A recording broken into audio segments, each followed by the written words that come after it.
ये मूवी चंद उन मूवीज में से है जो हमने तब देखी थी जब नया नया लैपटॉप खरीदा था। तब इंटरनेट था नहीं, तो जो मूवी पेन ड्राइव में मिलती थी वो देख लेते थे। तब उस वक्त की मासूमियत में हमने ये मूवी देखी थी। आज अचानक से याद आ गई तो लगा कि कहानी सुनाने जैसी थी इसकी। तो चलिए शुरू करते हैं। ये कहानी है एंडी डुफरेंसे की, एक शांत समझदार बैंकर जिसे उस जुर्म की सजा मिली जो उसने कभी किया ही नहीं। और ये कहानी है रेड की, एक ऐसे इंसान की जो जेल की दीवारों के बीच जीना तो सीख गया था, लेकिन जीने का मतलब उसे एंडी से ही मिला। शशांक जेल के अंदर सिर्फ दर्द नहीं था, दोस्ती थी, उम्मीद थी और आज़ादी का एक सपना भी था। ये कहानी सिर्फ एक जेल ब्रेक नहीं है, इंसानी जज्बात, दोस्ती और उम्मीद की जीत की कहानी है।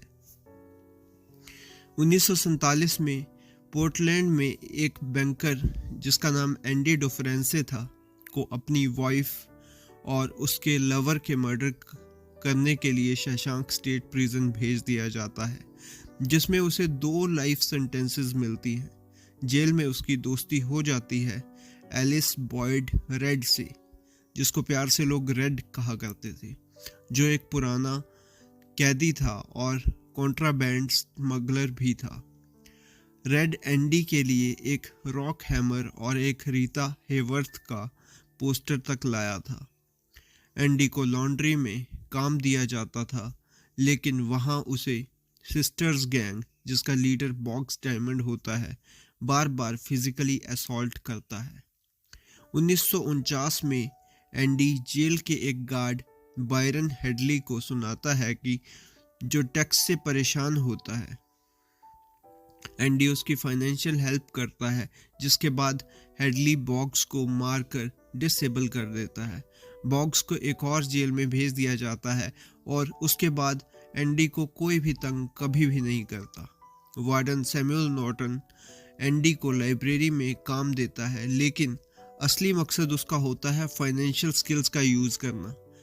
क्योंकि एंडी जो था वो कभी बैंकर था, तो वो काफ़ी अच्छे से उसके सारे कच्चे चिट्ठे संभालता है। एंडी वार्डन और बाकी स्टाफ का पैसा संभालता है और हर वीक स्टेट लेजिस्लेचर को लेटर लिखता है ताकि लाइब्रेरी के लिए फंडिंग मिले। 1954 में एक पुराना इनमेट ब्रूक्स हेटलन पैरोल पे बाहर आता है, लेकिन मॉडर्न दुनिया में एडजस्ट नहीं कर पाने के कारण सुसाइड कर लेता है। कई साल बाद लेजिस्लेचर फाइनली लाइब्रेरी के लिए पैसा भेजती है, जिसमें एक ओपेरा रिकॉर्डिंग होती है, the marriage of Figaro. Andy उसे पीए सिस्टम पर चला देता है। एक छोटी सी फ्रीडम का मोमेंट होता है उसके लिए, लेकिन उसे सोलिटरी कन्फाइनमेंट में डाल दिया जाता है। बाहर आने के बाद एंडी रेड को कहता है कि आशा ही, उम्मीद ही उसकी ताकत है। 1963 में वार्डन चीप प्रिजन लेबर से पैसा कमाता है और एंडी उसके सारे काले धन को एक फेक आइडेंटिटी रैंडल स्टीफेंस के थ्रू लॉन्ड्रिंग करता है। 1965 में एक नया इनमेट टॉमी विलियम्स जेल आता है, जिसे एंडी पढ़ाई में हेल्प करता है। टॉमी बताता है कि उसका पहला सेलमेट असली मर्डरर था जो एंडी के केस का जिम्मेदार है। जब एंडी वार्डन को सच बताता है तो वार्डन इस चीज़ को इग्नोर करता है, क्योंकि एंडी से उसे काम होता है और हेडली से टॉमी को मरवा देता है। एंडी को दोबारा सोलिटरी में डाल दिया जाता है। 2 महीने बाद एंडी बाहर आता है और रेड को कहता है कि वो एक दिन जिहुआ तनेजो, मैक्सिको का एक बीच टाउन है, में एक नई जिंदगी शुरू करेगा। तो वो रेड से प्रॉमिस लेता है कि जब रेड बाहर आए तो बक्सटन के पास एक फील्ड में जाके एक स्पेसिफिक जगह पर उसे कुछ ढूंढना है। नेक्स्ट मॉर्निंग रोल कॉल में पता चलता है कि एंडी का सेल खाली है।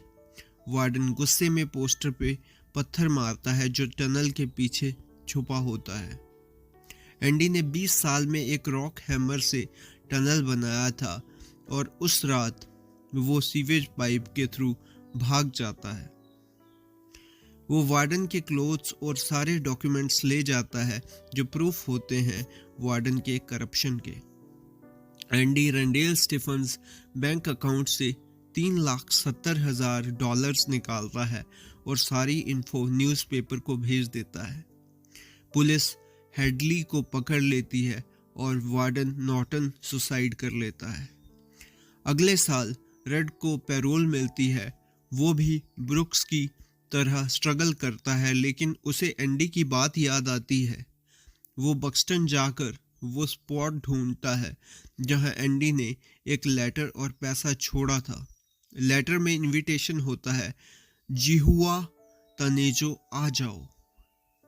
रेड पैरोल को तोड़ने के बाद मेक्सिको निकल जाता है और बीच पे जाके एंडी से मिलता है।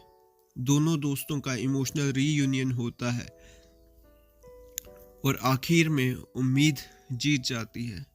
तो दोस्तों, ये जो मूवी थी ये मुझे मेरे दिल के काफ़ी करीब थी, तो मुझे बहुत ही अच्छी लगी थी और इसमें बहुत से इमोशनल टचेस हैं जिनके कारण मैं इसे बहुत ही बेस्ट मूवी मानता हूँ। तो ये था मेरा रिव्यू। मैं मिलता हूँ आपसे किसी और वीडियो में किसी और रिव्यू के साथ। तब तक के लिए बाय।